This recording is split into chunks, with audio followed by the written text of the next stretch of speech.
They wanted to know, is Rita O'Grady really her name, and is she Irish? Well, it's her name in the film. She's an amalgamation of several women. Okay. There wasn't a Rita O'Grady. Okay. That's kind of made up. You have to speak to Simon Burke, the script writer, about this. Probably he's got some Irish influence in him. So when Miranda Richardson was talking about the research she could do with the real Barbara, yes. What was your approach then, Sally? Well, I had a lot of sort of material at my fingertips, really, and it was the history and making sure I knew everything I could know about that, but also then letting it go because my character didn't know. It sort of hit her as the story went on and unfolded. So sort of having to know that for certain, for one part of my brain, and then letting that go to actually act it. But I met with 3 of the women at the time.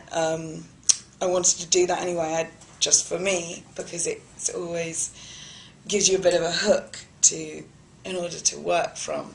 And I went to Dagenham to meet. They were very kind enough to meet, and met 3 of the women who are all still living in Dagenham, all still friends. And I don't know why that sort of surprised me, but it did.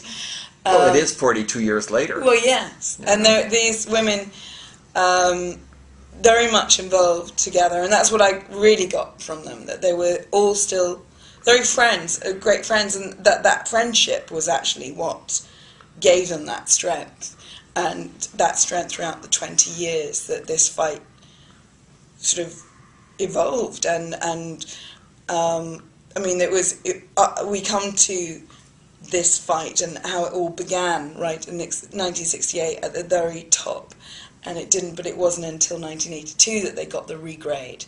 Right. So this fight spanned 20 years and more or less, as and there were several women at several points, so in different years, that took that baton and ran with it. She's an ordinary woman, but Bob Hoskins, Albert, the union guy, who's really a closet feminist here, says to her, I knew we need somebody who can inspire them.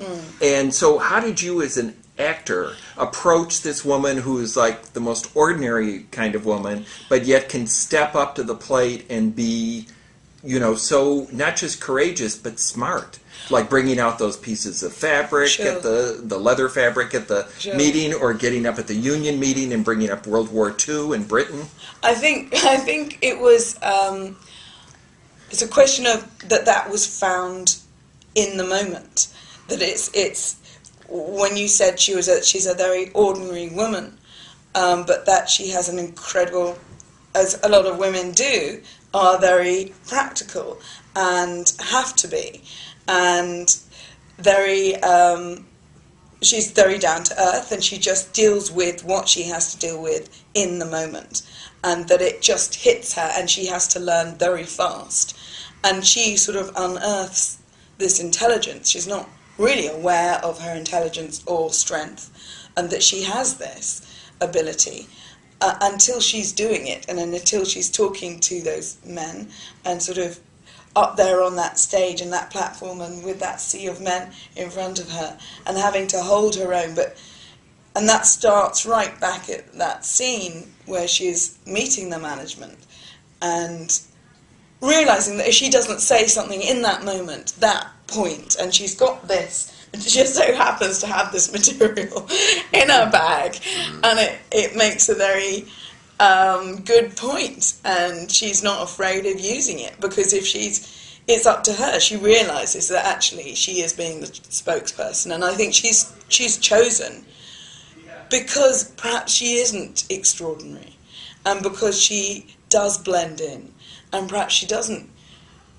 If you look at Rita in that crowd, she's probably somebody who wouldn't perhaps make a fuss or wouldn't speak out, and then suddenly she does, and they're all learning. The Bob character as well, Albert, he's learning and he's realising, and he is one of those, like you say, he's one of those enlightened men. But you know, even before that scene, we see how she doesn't speak up with that horrible teacher who just has her jaw dropping, and she comes out and says afterwards, I knew what I was going to say, but when he said that to me, I couldn't, like, open my mouth. Yes. And maybe that was the reason she decides later. Did you think that? Or? I think so. I think we all have those moments in our lives. And I think it's so clever about that scene and important, because you see how it's mirrored in her personal life. It's not, she is talking on a political scale, she is having to hold her own and learn very fast and speak with this political language that isn't really known to her. She sort of has to get her head around that, but then it's quite easy to then sort of, for her to have sort of cut herself off her personal life from that and not make it relate. And I think she realises, like you say, she realises that actually it can help with that, and in those situations that actually that is where it's most important in our day-to-day lives, and is on that level, and that's where you can influence not only your life but other people's lives, like her kids. Yeah, because then there's her dealings with her husband. Yes, family, absolutely. Which is a whole different side. Yes, absolutely. And the guy who played her husband is great. Danny. I know Danny for years. I went to college with Danny, and he's gorgeous. And he was brilliant. perfect, yeah. Yeah, he is. He's very... When you have somebody you trust, and he's very bright, he's very passionate about what he does, and he's very funny as well. He's one of those people you just love being on set with, because he's and he just cares about his work, and when you trust somebody who's working that way, you can do anything.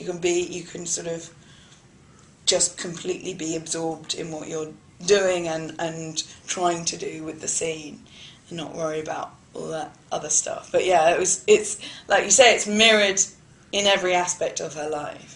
And when she says in that big fight they have right before she goes off at the end, when the men have lost their jobs, the whole factory shut down, and he says, well, you know, I never beat you up, and she goes, that's the way it's supposed to be. It's rights, not privileges. That's really the theme of the movie, isn't it? Absolutely, yeah, absolutely. And it does it's basic human rights. Totally, absolutely. I think it's not. We've all experienced that.